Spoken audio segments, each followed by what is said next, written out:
क्या बलूचिस्तान में अमेरिका को मुनीर ने फंसाने का प्लान बना लिया है? क्या अमेरिका अफगानिस्तान वाली गलती दोहराएगा? क्या डोनाल्ड ट्रंप अमेरिकियों को मरने के लिए बलूचिस्तान भेजेंगे? या फिर ये पूरी कवायद ट्रंप और मुनीर की नूरा कुश्ती है? नमस्कार, आप देख रहे हैं बात साफ है। मैं हूं आपके साथ विवेक चांडिल्य। आज बात the great game of Balochistan की।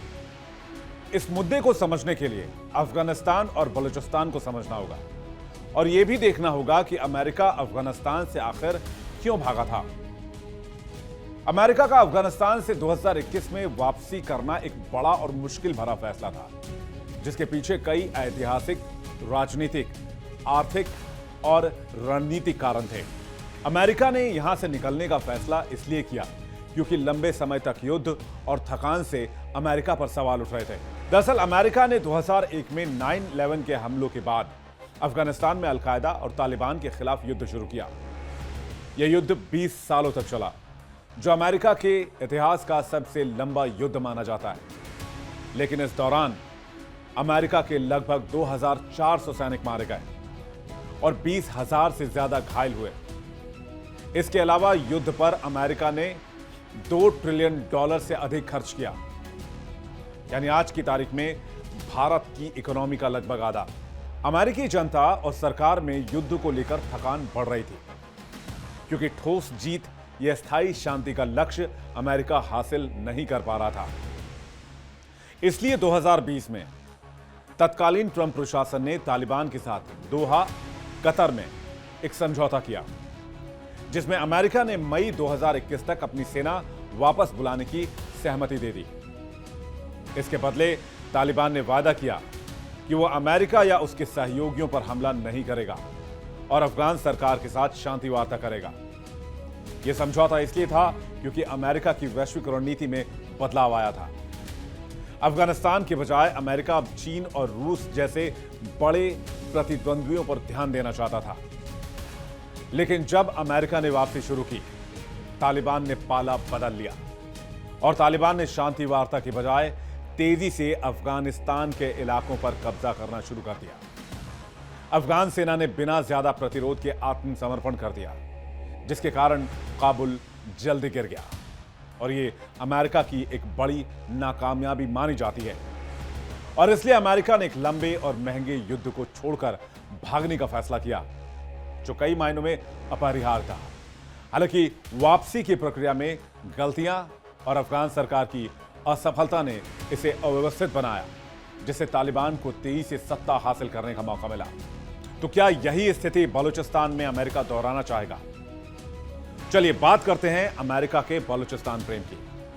सवाल यह है कि कहीं यह इश्क अमेरिका को तालिबान या अफगानिस्तान जैसा महंगा तो नहीं पड़ेगा, या फिर अमेरिका कभी बलूचिस्तान जाएगा ही नहीं? इस सवाल का जवाब जानने के लिए अब आपको बलूचिस्तान के हालात को समझना होगा, जो पाकिस्तान की आर्मी का कब्रगाह भी कहा जाता है और चीन की आर्मी भी यहां BLA और BLF जैसे संगठनों के सामने पनाह मांगती है। दरअसल बलूच समुदाय लंबे समय से यह कहता रहा है कि पाकिस्तान की केंद्र सरकार बलूचियों का और बलूचिस्तान का शोषण करती रही है। पाकिस्तान की आर्मी बलूचिस्तान में महिलाओं, बेटियों की इज्जत लूटती रही है। वहां के क्रिटिकल मिनरल्स, वहां के जो खनिज संपदा है, उसका दोहन करती रही है। वो दावा करते हैं कि बलूचिस्तान के प्राकृतिक संसाधन जैसे कि प्राकृतिक गैस, तांबा और सोना का लाभ स्थानीय लोगों को नहीं मिलता है, बल्कि इसका फायदा पंजाब जैसे अन्य प्रांतों को जाता है, वहां की आर्मी को जाता है। इसलिए यहां बलूच लिबरेशन आर्मी BLA और दूसरे अलगाववादी संगठन सक्रिय हैं, जो सशस्त्र विद्रोह के जरिए पूर्ण आजादी की मांग करते हैं। यह समूह पाकिस्तानी सेना, पुलिस, चीनी सेना, चीनी नागरिक, चीनी अधिकारी और बुनियादी ढांचों पर हमला करते हैं, जिससे पाकिस्तान की स्थिति इस इलाके में काफी बिगड़ी हुई है। पाकिस्तानी सेना यहां विद्रोहियों के खिलाफ कठोर सैन्य कार्रवाई करती है और इसमें मानवाधिकार उल्लंघन के आरोप भी लगते हैं, जैसे लोगों को गायब करना, हत्या करना। इससे स्थानीय आबादी में काफी गुस्सा है। बलूचिस्तान में असंतोष बहुत ज्यादा है। यही नहीं, बलूचिस्तान पाकिस्तान का सबसे गरीब और अविकसित प्रांत है, जहां बुनियादी सुविधाएं जैसे शिक्षा, स्वास्थ्य, सड़क और बिजली की भी कमी है। साक्षरता दर और मानव विकास सूचकांक HDI यहां सबसे निचले स्तर पर है। इसलिए बलूची पाकिस्तान के खिलाफ विद्रोह कर रहे हैं और यही वजह है कि आर्थिक निवेश के लिए, आर्थिक विकास के लिए और जो परियोजनाएं यहां शुरू की जाती हैं उसमें बलूची अड़चन डालते हैं। वो कहते हैं इसमें उनका कोई फायदा नहीं है, इससे पाकिस्तान की आर्मी को फायदा होगा, चीन को फायदा होगा, पाकिस्तान के हुक्मरानों को फायदा होगा, उनका कोई भला नहीं होगा। इसलिए निवेशक भी यहां हाथ डालने से डरते हैं क्योंकि असुरक्षा और विद्रोह यहां बहुत ज्यादा है। यही नहीं, बलूचिस्तान में ग्वादर बंदरगाह सिपेक का एक बहुत महत्वपूर्ण हिस्सा है, यानी कि चाइना पाक इकोनॉमिक कॉरिडोर, जिसे चीन और पाकिस्तान सामरिक और आर्थिक तौर पर बहुत इंपॉर्टेंट मानते हैं। स्थानीय बलूच इसे अपने संसाधनों के शोषण के तौर पर देखते हैं। इसलिए बलूच विद्रोही सिपेक परियोजनाओं और चीनी कर्मचारियों को भी मारते हैं, उनका सफाया करते हैं, जिससे पर्टिकुलरली इस इलाके में बहुत ज्यादा तनाव है। पाकिस्तान इन परियोजना की सुरक्षा के लिए भारी सैन्य बल तैनात करता है, लेकिन कोई फायदा नहीं होता। आज तक ग्वादर का पोर्ट पाकिस्तान शुरू नहीं कर पाया है। संघर्ष का आलम यह है कि 2023 में Pakistan institute for piece studies की सुरक्षा रिपोर्ट के मुताबिक बलूचिस्तान विद्रोही समूहों BLA और BLF ने बलूचिस्तान में 78 हमले किए, जिसमें 86 लोग मारे गए और 123 घायल हुए। 2024-2025 में हमलों की तीव्रता बढ़ी। उदाहरण के तौर पर 2024 में BLA ने क्वेटा के पास माच शहर में कई हमले किए, जिसमें रॉकेट का इस्तेमाल किया गया, अत्याधुनिक हथियारों का इस्तेमाल किया गया। 2025 में जाफर एक्सप्रेस ट्रेन हाईजैक कौन भूल सकता है, और नोशकी में बस पर हमला कौन भूल सकता है। मई 2025 में BLA ने 51 मिनट में 39 जगहों पर 71 हमले किए। अगस्त 2024 में BLA ने ऑपरेशन हेरोफ के तहत 12 जगहों पर एक साथ हमले किए।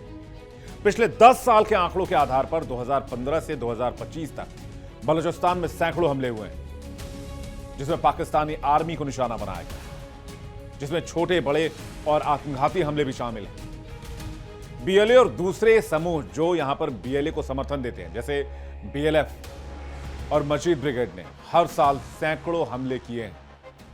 मार्च 2025 जाफर एक्सप्रेस हाईजैक में BLA ने 214 सैनिकों को मारने का दावा किया, जबकि पाकिस्तान सेना ने 26 यात्रियों और 5 सैनिकों की मौत की पुष्टि की। मार्च 2025 में नोशकी में बस हमला हुआ। BLA ने 90 सैनिकों की मौत का दावा किया। यहां पाकिस्तान ने फिर से झूठ बोला और पाकिस्तानी सेना ने 12 जवानों की मौत स्वीकारी। अप्रैल 2025 में क्वेटा में IED हमला हुआ, जिसमें 10 सैनिक मारे गए। मई 2025 में ऑपरेशन सिंदूर के बाद BLA और BLF ने एक महीने में 191 हमले में 177 सैनिकों को मारने का दावा किया। जुलाई 2025 में BLA ने 84 ठिकानों पर हमले किए और 50 सैनिकों और 9 ISI एजेंटों की मौत का दावा किया। अगस्त 2024 ऑपरेशन हेरोफ में BLA ने 130 सैनिकों को मारने का दावा किया, जबकि पाकिस्तानी सेना ने 14 सैनिकों की बात स्वीकारी। और ये आप बेहतर तरीके से जानते हैं कि पाकिस्तान के दावों में कितनी हकीकत और कितना फसाना होता है, यानी पाकिस्तान के दावे झूठे होते हैं। BLA ने बलूचिस्तान में पाकिस्तान की सेना को जबरदस्त नुकसान पहुंचाया है। BLA और दूसरे समूहों के दावों को अगर देखें तो पिछले 10 सालों में हजारों सैनिकों और सुरक्षा बलों के सदस्यों को BLA ने मारा है, और पाकिस्तान की सेना बलूचिस्तान में घुसने में कतराती है, डरती है, और इसलिए पाकिस्तान की सेना प्रोपेगेंडा के तहत बलूचिस्तान में आधिकारिक आंकड़े बहुत कम दिखाती है। उदाहरण के तौर पर 2024 से 2025 में BLA ने सैकड़ों सैनिकों को मारने का दावा किया, लेकिन पाकिस्तान ने केवल 50 से 60 सैनिकों की मौत की बात मानी। इसके अलावा पाकिस्तान के अंदर अमेरिका का सबसे बड़ा दुश्मन तालिबान और TTP दोनों मौजूद हैं। तो क्या अमेरिका कभी भी बलूचिस्तान आने की जरूरत करेगा?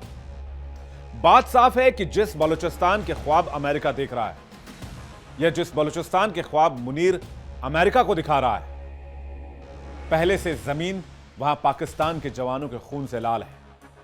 यहां तक कि चीनी नागरिकों को भी नहीं बख्शा जा रहा है, और चीन भी यहां कुछ नहीं कर पा रहा है। तो क्या अमेरिका, डोनाल्ड ट्रंप, जो पहले ही अफगानिस्तान में 20 सालों तक फंसा रहा, वो बलूचिस्तान में घुसने का जोखिम उठाएगा?